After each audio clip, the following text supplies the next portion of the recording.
3 meses en la escuela del Espíritu. 11ª semana, 6º día. Lea Hechos capítulo 23, versículo 23 al 33. Y dice: llamando a los centuriones, mandó que preparasen para la hora tercera de la noche 200 soldados, 70 jinetes y 200 lanceros, para que fuesen hasta Cesarea, y que preparasen cabalgaduras en que, poniendo a Pablo, le llevasen en salvo a Félix el gobernador.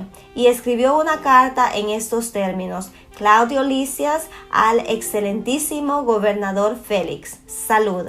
A este hombre, aprehendido por los judíos y que iban a ellos a matar, lo libré yo, acudiendo con la tropa, habiendo sabido que era ciudadano romano. Y queriendo saber la causa por qué le acusan, le llevé al concilio de ellos, y hallé que le acusaban por cuestiones de la ley de ellos, pero que ningún delito tenía digno de muerte o prisión. Pero al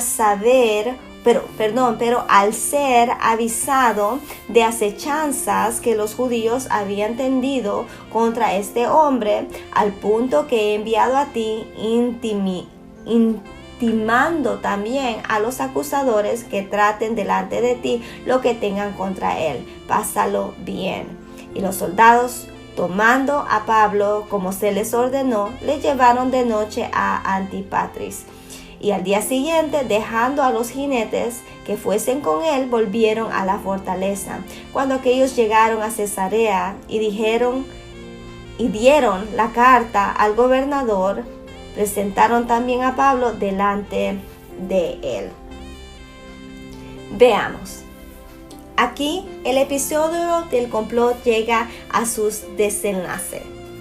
Esto no quiere decir que ya no habrá oposición por parte de los viejos enemigos del cristianismo, es decir, los jefes religiosos de los judíos.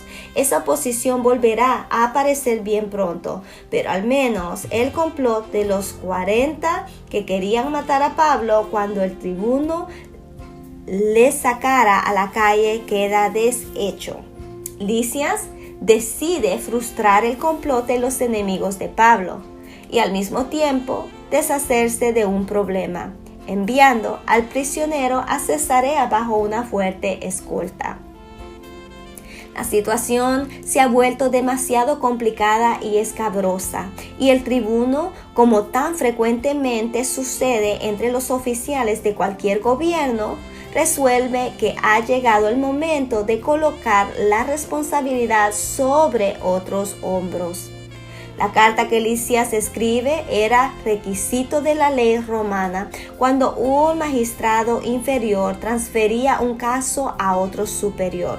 Junto al prisionero debía ir un documento con el que se le resumía el proceso que se había seguido y se indicaba la naturaleza del caso. Claudio Lisias, como el protocolo lo exige, llama excelentísimo al gobernador Félix. Ese es el mismo título que el autor le da a Teófilo en Lucas capítulo 1, versículo 3. Es interesante notar que Lisias transforma ligeramente lo acontecido, tratando de evitar cualquier posible crítica de su actuación. En el versículo 27 dice que acudió con la tropa para salvar a Pablo, habiendo sabido que era ciudadano romano. Según la narración misma, esto no es estrictamente cierto. Lisias acudió por otros motivos. Ni siquiera sabía quién era Pablo y fue solo más tarde que se enteró de que era ciudadano romano. Note además que Lisias da a entender que Pablo es inocente, pero que con todo y eso se lo manda a Félix para que lo juzgue. No es difícil leer entre líneas y ver la ansiedad de un oficial de gobierno que teme las posibles consecuencias de una situación y decide pasarle el problema a otro.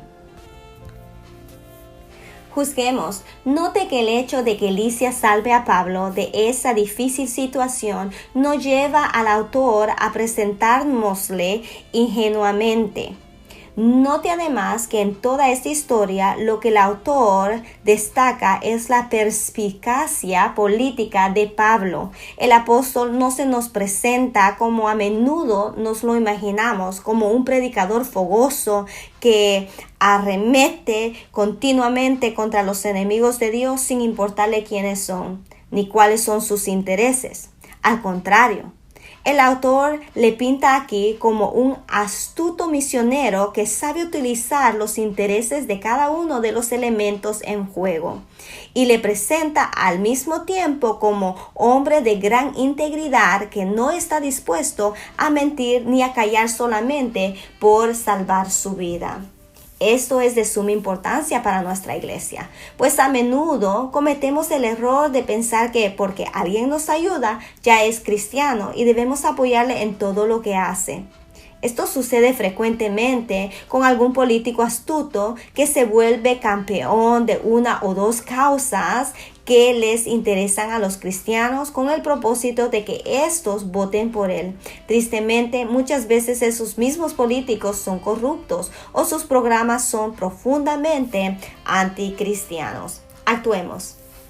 Repase algunos de los debates en torno a las últimas elecciones, o si es tiempo de campaña electorales, los debates que están teniendo lugar. Fíjese específicamente en los candidatos que se proclaman defensores de valores cristianos o que tienen el apoyo de alguna coalición cristiana. ¿Son verdaderamente dignos del apoyo incondicional que algunos cristianos les dan?